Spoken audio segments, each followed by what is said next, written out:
എൻസൈക്ലോവിങ്സിൻ്റെ പുതിയൊരു വീഡിയോയിലേക്ക് നിങ്ങൾക്ക് ഏവർക്കും സ്വാഗതം. ഈ വീഡിയോയിലൂടെ നിങ്ങളുമായി ഷെയർ ചെയ്യുന്നത് സംസ്ഥാനത്തെ ക്ഷേമ പെൻഷൻ്റെ വിതരണം തിങ്കളാഴ്ച ആരംഭിക്കുന്ന വിവരങ്ങൾ നമുക്ക് ലഭിച്ചു കഴിഞ്ഞു.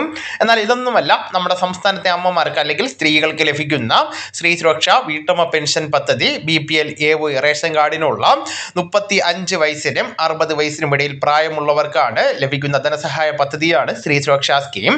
1000 രൂപ വീതമാണ് നിലവിൽ എല്ലാ മാസങ്ങളിലും ലഭിക്കുന്നത്. അപ്പോൾ ഇതുമായി ബന്ധപ്പെടുത്തി നാം അറിഞ്ഞിരിക്കേണ്ട ചില പ്രധാനപ്പെട്ട അപ്ഡേറ്റുകളാണ് ഉൾപ്പെടുത്തിയിട്ടുള്ളത്. നമ്മുടെ വീഡിയോ ആദ്യമായി കാണുന്ന സുഹൃത്തുക്കളാണെങ്കിൽ ആദ്യമേ തന്നെ ചാനൽ ഒന്ന് സബ്സ്ക്രൈബ് ചെയ്യുക. അപ്പോൾ നമുക്ക് വിശദാംശങ്ങളിലേക്ക് അടക്കാം. നമുക്ക് ഈ സ്ത്രീ സുരക്ഷാ പദ്ധതിയിലേക്ക് 60 വയസ്സ് വരെ ലഭിക്കുന്ന പദ്ധതിയാണ്. 60 വയസ്സിന് ശേഷം നമുക്ക് വാർദ്ധക്യകാല പെൻഷൻ സ്കീമിലേക്ക് പിന്നീട് അപേക്ഷ വയ്ക്കുവാൻ സാധിക്കുന്നതാണ്. അപ്പോൾ ഈ രീതിയിൽ ആനുകൂല്യം ലഭിക്കുന്നതിന് വേണ്ടി സർക്കാർ നടപ്പിലാക്കിയ പദ്ധതിയിൽ 2 ഗഡുക്കളാണ് വിതരണം ചെയ്തിട്ടുള്ളത്. ഫെബ്രുവരിയിലെ ധനസഹായവും മാർച്ചിലെ ധനസഹായവും. ഇനി ചിലർക്ക് ഫെബ്രുവരിയിലെ തുക ലഭിക്കാതെ വന്നവർക്കൊക്കെ തന്നെ മാർച്ചിൽ 2 ഗഡുക്കൾ ഒരുമിച്ച് ലഭിക്കുകയും ചെയ്തിട്ടുണ്ട്. 2000 രൂപ ഒരുമിച്ച് ലഭിച്ചവരുണ്ട്. എന്നാൽ അതിനുശേഷം നീണ്ട നാളത്തെ ഒരു ഇടവേളയ്ക്ക് ശേഷം, അതായത് 2 മാസത്തോളമായിട്ട് നമുക്ക് ധനസഹായങ്ങളില്ല.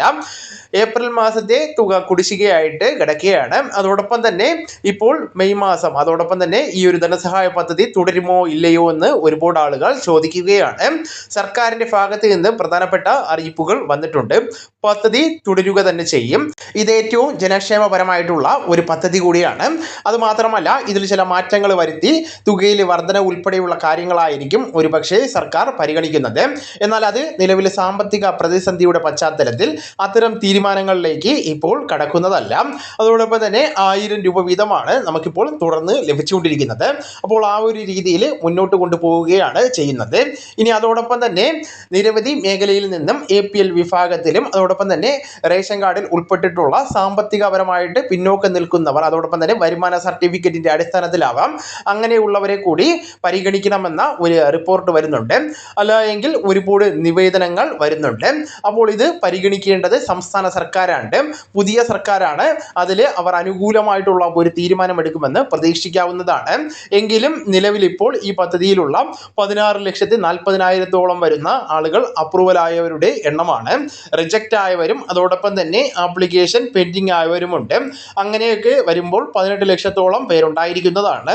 അപ്പോൾ ഏറ്റവും പുതിയ വിവരങ്ങൾ അനുസരിച്ച് 16 ലക്ഷത്തോളം വരുന്ന ആളുകൾക്ക്, അപ്രൂവൽ ആയവർക്ക് കുടിശ്ശിക ഉൾപ്പെടെയുള്ള ധനസഹായം 2 ഗഡുക്കൾ 2000 രൂപ അടുത്ത ആഴ്ചയോടുകൂടി തന്നെ വിതരണം ആരംഭിക്കുന്നതാണ്. അതോടൊപ്പം തന്നെ നമ്മുടെ ബാങ്ക് അക്കൗണ്ടുകളിലേക്ക് ഒരു ബുദ്ധിമുട്ടും കൂടാതെ തന്നെ DBT സംവിധാനത്തിലൂടെ ഈ ഒരു തുക ക്രെഡിറ്റ് ആകുന്നതാണ്. നിലവിൽ ഇലക്ഷൻ പശ്ചാത്തലത്തിൽ തിരഞ്ഞെടുപ്പ് പെരുമാറ്റച്ചട്ടമൊക്കെ നിലവിൽ ഉണ്ടായിരുന്നത് കൊണ്ട് തന്നെ ആനുകൂല്യ വിതരണത്തിൽ തടസ്സം നേരിടുകയും പുതിയ അപേക്ഷകൾ സ്വീകരിക്കുന്നത് ഉൾപ്പെടെയുള്ള കാര്യങ്ങളിൽ തടസ്സം നേരിടുകയും ചെയ്തിരുന്നു. അതെല്ലാം തന്നെ ഇപ്പോൾ മാറിയിട്ടുണ്ട്.